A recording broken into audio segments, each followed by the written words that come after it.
மழையில் ஹெல்மெட் போட்டுன்னு ஓட்டின்னு வந்தால் கண்ணு தெரிலான்றானுங்க. Insurance claim பண்ணிங்கன்னு கேஷில் சொல்லிட்டானுங்க.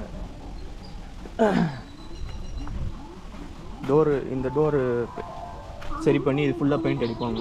இது கரெக்டாக வண்டி வீல் எடுத்து வந்து இங்கே இடிச்சிருக்கான். ஹைட்டாக இருக்கிறதுனால அட்வான்டேஜ் பாரு. இங்கே மட்டும் அடி அவ்வளோ ஒரு 50ல் எடுத்துன்னு வந்து விட்டுருப்பான். டம்முன்னு இடிச்சிட்டு அப்படியே ஆப்போசிட்டில் அப்படி பறந்து வந்தானுங்க. நான் ரோட்டில் திரும்ப ட்ரை பண்ணிட்டு இருந்தேன். போயிட்டு ரிவர்ஸ் எடுக்கிறதுக்குள்ளே ஃபாஸ்ட்டாக வந்து இடிச்சானுங்க. நான் போகும்போது ரோடு காலியாக இருந்துச்சு. அவ்வளோ ஸ்பீடு வந்தானுங்க. மழையில் வந்து சர்ன்னு வந்து இப்படி இடிச்சுட்டு இந்த பக்கம் போய் அவ்வளோ தூரம் அந்த மரத்துக்கிட்ட போய் வந்தானுங்க பறந்து போய்.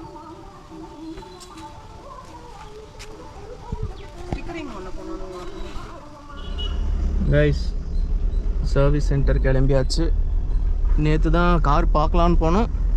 இன்றைக்கி கார் சர்வீஸ் பண்ணுறதுக்கு போகிறோம். சர்வீஸ் கூட கிடையாது, இன்சூரன்ஸ் கிளைமுக்கு போகிறோம்.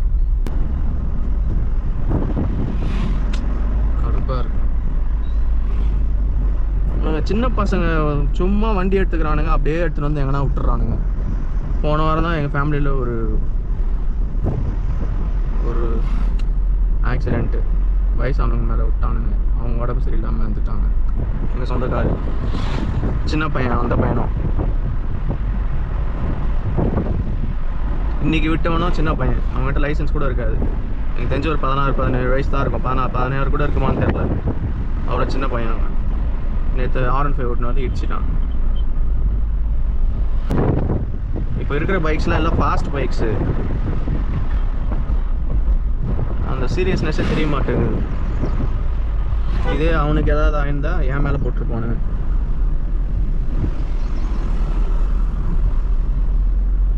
இப்போ கேஷுவலாக கஷ்டப்படுற ஃபேமிலி ப்ரோ இன்சூரன்ஸ் கிளைம் பண்ணிக்கோங்க அப்படின்றாங்க. ஹலோ ஹலோ ஹலோ யாருண்ணா? ப்ரோ விஷால் பேசுகிறேன். நேற்று கார் ஆக்சிடென்ட் ஆச்சுல. சொல்லுங்க ப்ரோ, சொல்லுங்க. அதுதான் ப்ரோ சர்வீஸ் சென்டருக்கு எடுத்துகிட்டு போயிட்டுருக்கேன் வண்டி. சரி, அதுதான் இன்சூரன்ஸே கிளைம் பண்ணிக்கிறேன் நான். எப்படியும் ஒரு 20க்கு மேலே போகும் போல இருக்கு. சரி ப்ரோ, இன்சூரன்ஸ் கிளைம் பண்ணிங்க. இருந்தாலும் சரி, தம்பி வரணும். கால் வர வீட்டுக்கு வரையில 1 வீக் கழிச்சு தான் சொல்ல முடியும் அப்படின்னு நான் சொல்லிட்டுருக்கேன். இன்சூரன்ஸு டாக்குமெண்டேஷன் ஆகும்னு நினைக்கிறேன். ஒரு 3000-4000 கேட்பாங்க. அது மட்டும் அனுப்பிச்சி விடுங்க. சரி சரி, ஓகே ப்ரோ. இப்போ தம்பி இப்போ ஹாஸ்பிட்டலில் கூப்பிட்டு வந்துட்டீங்களா எப்படி? இட்மெண்ட் ப்ரோ. அது வந்து இப்போ எம்ஆர்ஐ ஸ்கேன் எடுத்து பார்த்தோம். எதுவும் தெரியாதான். அந்த ரத்தம் கட்டினீங்கல்ல, அதெல்லாம் ஜெவு ஏதோ இது ஆகணும் தெரியுமா? 1 வீக் கழிச்சு ரைட்லாம் அதை வச்சு இது பண்ண சொல்லிடுறேன். ஓகே, அது கழிச்சு தான் தெரியுமா? ரொம்ப ஸ்பீடாக வந்தானா? ப்ரோ ரொம்ப ஸ்பீடு ப்ரோ. நான் அவனை நேரில் நான் பார்த்துட்டேன். அவனை பார்த்துட்டு ஐயோ நிற்பானா நிற்க மாட்டானா ஃபாஸ்ட்டாக வந்து நேர்கிறானேன்னு சொல்லிட்டு நான் ரிவர்ஸ் கியரை எடுக்கிறேன். டப்புன்னு வந்து இடிச்சிட்டான். அவன் கிட்ட வந்து தான் ரியலைஸே பண்ணான். ரொம்ப கிட்ட வந்து தான் பிரேக் அடிச்சான். அதை தான் சொல்கிறேன். மழையில் ஏன் கண்ணை மூடினு அவ்வளோ ஃபாஸ்ட்டாக ஓட்டணும்ன்றேன் நான். சின்ன பையன், அவனுக்கு எதுனா இப்போ என்ன ஏஜ், இப்போ அவனுக்கு எதனா வேறு எதனா நான் என்ன ப்ரோ ஆகுறது? அவனுக்கு ஏதாவது ஆனாலும் என் மேலே தான் வந்திருக்கும். கார் அடிச்சிட்டான்னு இருப்பாங்க.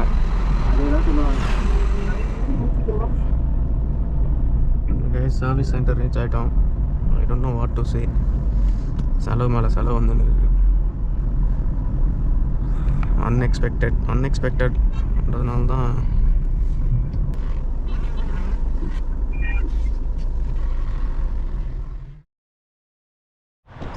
கைஸ் வண்டி சர்வீஸ் வந்து எடுத்துட்டேன். ஆஃப்டர் எவ்வளோ 1 வீக் ஆயிடுச்சுன்னு நினைக்கிறேன். பாருங்கள் பல நிற்கிறோம். டோரே புது டோரு நல்லா தெரியுது, குவாலிட்டியாக இருக்குது. Wheel gap மாத்திரம்னாங்க. கேப் அப்படியே போட்டு வச்சுருக்காங்க. பட்டு மற்றதெல்லாம் க்ளீனாக இருக்குது, பிரச்சனை இல்லை. இந்த பக்கம் ஒன்றும் பிரச்சனை இல்லை. இந்த பக்கம் தான்.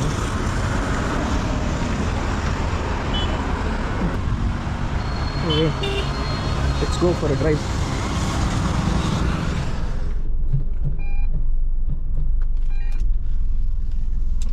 அன்றைக்கி நான் மேனுவல் ஓட்டியிருந்தேன்னா கூட கரெக்டாக எடுத்துகிட்ருப்பேன் போல் வண்டியை வேகமாக.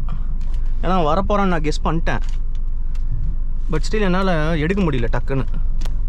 ஏன்னா இந்த லைக் ஆட்டோமேட்டிக்ன்றதுனால எங்கே டிரைவ் எங்கே நியூட்ரல்ன்றது கன்ஃபியூஸ் ஆகிட்டேன் டக்குன்னு. அப்பா புது வண்டி ஓட்டுற மாதிரி பயந்து ஓட்டிகிட்டு வந்தாங்க ஊருக்குள்ளே. இத்தனை நாள் கரெக்டாக ஓட்டிகிட்டு இருந்தேன் பெங்களூரில். ஸோ இப்போ உட்காந்தோடனே ஒரு மாதிரி வித்தியாசமாக இருந்துச்சு. ரொம்ப கீழே உட்காந்துருக்கிற மாதிரி இருந்துச்சு, ஏன்னா அதில் சீட் ஹைட் அட்ஜஸ்ட்மெண்ட் கிடையாதுல்ல. ஸோ வண்டி ரொம்ப கீழே, இது ரொம்ப கேப் இருக்கிற மாதிரி இருந்துச்சு வண்டிக்கும் ரூஃப்க்கும். ஸோ பில் எவ்வளோ ஆச்சுன்னா, இன்சூரன்ஸ் பில் மட்டும் பார்த்தீங்கன்னா 66,000. ஓகே, ப்ளஸ்ஸு 66,000ல் 64,000 வந்து கவர் ஆகிடுச்சு. நான் 2,000 பே பண்ணுற மாதிரி இருந்துச்சு. ஓகே, அப்புறம் வந்து சர்வீஸ், ஜென்ரல் சர்வீஸ் விட்டேன். First service general checkup, engine oil, அப்புறம் வந்து என்ன சொல்கிறது, ஏசி ஃபில்டரு, இந்த மாதிரி திங்ஸ்லாம் மாற்றினாங்க. ஏர் ஃபில்ட்ரு, வண்டியோட ஏர் ஃபில்ட்ரு. ஸோ இல்லை வண்டி ஏர் ஃபில்டர் மாற்றலை. வண்டி ஏர் ஃபில்ட்ரு வந்து 30,000 தான் மாற்றுவாங்களாம். ஸோ இந்த மாதிரி பேசிக் திங்ஸ் மட்டும் பண்ணாங்க. அதுக்கு பில்லு பார்த்திங்கன்னா 4,200. அப்புறம் என்ன சொன்னாங்கன்னா, பேக்கேஜ் ஒன்று இருக்குது, அது போடுறீங்களான்னு கேட்டாங்க. என்னென்னா இப்போ வந்து எக்ஸ்ட்ரா 6,000 பேக்கேஜ், அது 6,300 6,500. ஸோ அந்த பேக்கேஜ் பார்த்தீங்கன்னா அதை எடுத்துட்டேன். கோல்டு பேக்கேஜ்னு சொன்னாங்க. அதை எடுத்துட்டா இந்த சர்வீஸு ப்ளஸ் நெக்ஸ்ட்டு சர்வீஸு, அதாவது 20,000 சர்வீஸு ரெண்டுமே ஃப்ரீ. அலைன்மெண்ட்டு, வீல் அலைன்மெண்ட்டுக்கு மட்டும் 300 பே பண்ணுற மாதிரி இருக்கும் அப்படின்னு சொன்னாங்க. சரி, ஓகே, நெக்ஸ்ட்டு சர்வீஸ் 10,000 கிலோமீட்டர்ஸில் 300 மட்டும் பே பண்ணால் போதும் அப்படின்ற மாதிரி சொன்னாங்க. ஒன்றும் பெருசாக டிஃப்ரென்ஸ் இல்லை, ஒரு 2,000 ரூபாய் சேவ் ஆகிற மாதிரி இருக்குது. சரி, எதுக்கு அதை விடணும்னு சொல்லிட்டு அதை போட்டேன்.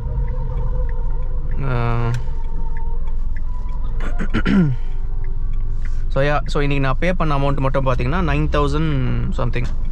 அவன் வண்டி ஓட்டினவன் கண்ணை திறந்து பார்த்து ரோட்டை ஓட்டியிருந்தானா எனக்கு இவ்வளோ பிரச்சனை கிடையாது. வெளியே வந்து நல்லா சத்தமாக ரேடியோ ஓட்டிகிட்ருக்கு. உங்களுக்கு உள்ளே கேட்குதான்னு தெரியல, சைலண்ட்டாக இருக்கேன்.